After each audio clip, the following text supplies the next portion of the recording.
Hello and welcome back to another episode of Generation Films. My name is American Ben. I know what you're thinking. American Benjamin, where is my Expanse content? Listen, more Expanse content is on the way. I am currently working on a proto-molecule project. However, somewhere along the way, there was a bit of an outbreak and long story short, all of my neighbors are dead. But at least now it's quiet for my shoot.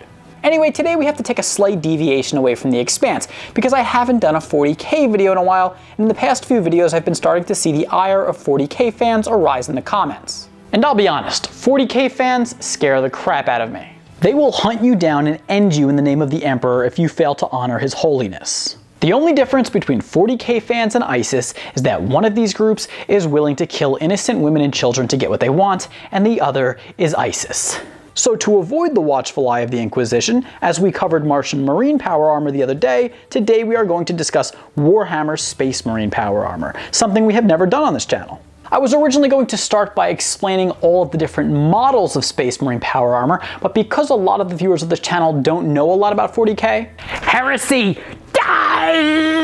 I figured that first I should do a general guide on Space Marine Power Armor, and then in my next video I will explain its evolution over time from model to model. Now, for those who are unaware and therefore likely to be punished for their heresy, the Space Marines, or Adeptus Astartes, are humanity's most revered warriors, and yet whether they are actually human or not is sometimes called into question, given their genetic augmentation and brutal training regimen. Space Marines are superior to average humans in almost every way except personal hygiene.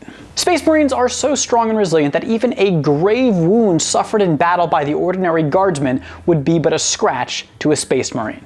And yet still, given the filthy xeno hordes and hellish ghouls of the Chaos Realm the Space Marine often finds himself in the way of, he still needs to wear power armor in order to survive for a considerable amount of time out in the void. Not that surviving really matters. Dying a glorious death in the name of the Emperor is a divine gift that far outweighs even the offer of eternal life.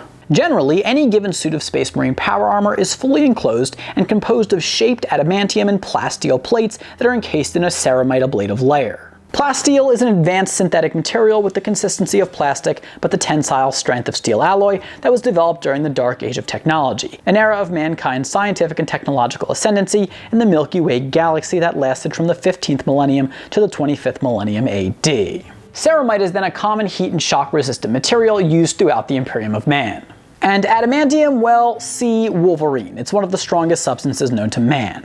Space Marine armor is heavy and would be a burden on the Space Marines movement, but electrically motivated fiber bundles in the suit replicate the movements of the user, thus enhancing his strength. Actually, Space Marine Power Armor should really be thought of as less of a suit and more of a second skin. See, Space Marine neophytes are implanted with what are called gene seed organs. Gene seeds are germ cells in viral machines that are genetically engineered to develop into special organs that endow Space Marines with superior biological powers. The last of these organs to be inserted into a Space Marine neophyte is known as the black carapace, which is a neuroreactive fibrous material that is implanted into the Marine's torso just beneath the skin. Once implanted, an apothecary then uses surgical tools to cut plug-in points through the carapace that mesh with the Space Marine's power armor and allow Space Marines to use the carapace's neural sensors to directly interface their central nervous system with their power armor's cybernetic systems. Too long, didn't listen. Basically, a Space Marine can operate his power armor as if it were a part of his own body.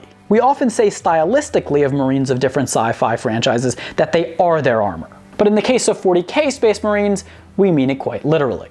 As users are fully sealed into their armor, they are completely secured from the environment around them and can thus survive in noxious atmospheres and even persist after exposure to biological and chemical weapons. That said, Space Marines love to have their helmets off. I think this is probably because there's something about the smell of toxic gas that excites them, but also because such is a way of refusing to show fear in the face of one's enemy. The main power source of a Space Marine's armor is a subatomic microfusion generator that sits in the armor's backpack. The armor also contains a backup solar power converter and 100 solar cell batteries that can store absorbed solar energy. Yes, when Space Marines aren't battling orcs and chaos demons, they turn their las cannons towards global warming. The solar power converter, of course, allows the Space Marine to operate without his backpack for an extended period of time. The backpack also houses an environmental support system and is capable of a host of life support functions, which include an automedici that can inject the suit's wearer with various painkillers, combat stimulants, and anti-venoms.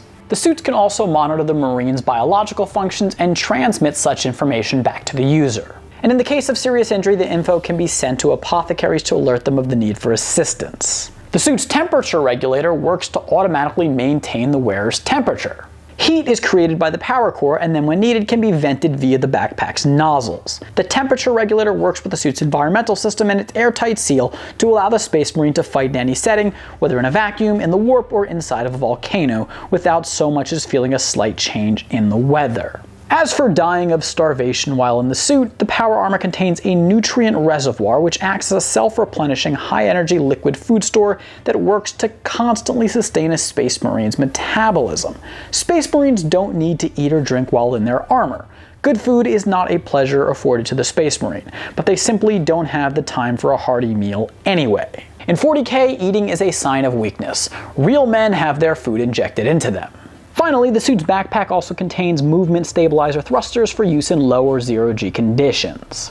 As for the individual components of a Space Marine's armor, first and foremost there's the helmet. The helmet's main function is to, and you'll never guess this, protect the wearer's head. Those Space Marines consider getting shot in the head while helmetless to be a good pick-me-up, like a cup of coffee might be to a regular human. The helmet also contains most of the suit's auto senses or combat systems.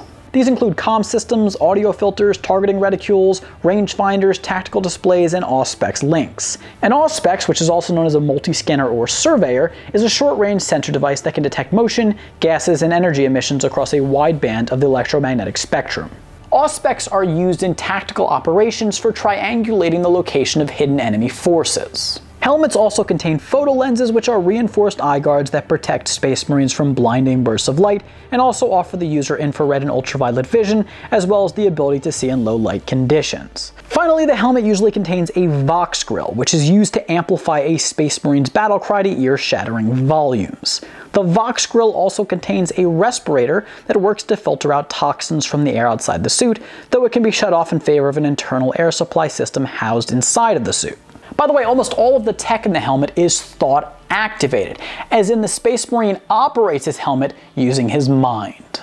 Below the helmet we have the gorget, which protects the throat. The suit's pauldrons then protect the shoulder area. The pauldrons are auto-reactive and are shaped to deflect and absorb enemy fire. Space Marines are actually specifically trained to use the angles of their pauldrons to deflect incoming shots. Also, the pauldron commonly contains a Space Marine's ID markings, such as chapter symbols, company and squad markings, and honor badges. Below the pauldrons is the Plastron, the suit's chest plate, which often contains the armor's thickest layer of ceramite, and which, beyond protecting the chest of the wearer, also shields the armor's power cables from damage.